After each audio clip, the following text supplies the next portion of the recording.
Groundwater is a very important resource. If we're looking at total amounts of water on the earth, for fresh water, most of the fresh water on the surface of the earth is taken up in glaciers and ice caps. There's, of the remainder, which is the amount of fresh water that's really accessible to us for our use, most of that remainder is groundwater. The surface waters, the water in the rivers and the reservoirs is relatively small compared to the vast volumes of water in the groundwater. There are over 2 billion people in the world that depend solely on groundwater for their drinking water, and it's probably, you can use the same number for people who depend on it for everything, for drinking, for manufacturing, for the irrigation, for all of that.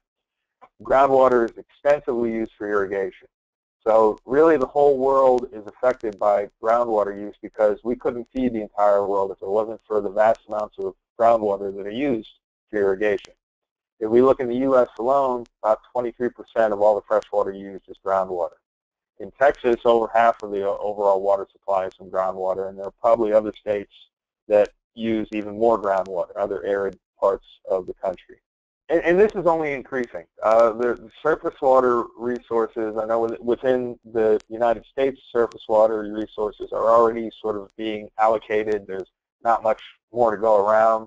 So in the future, groundwater use is just going to increase. It's going to be more groundwater used, and these percentages are only going to get higher. So groundwater will continue to be a critical resource for our economic development and overall livelihood.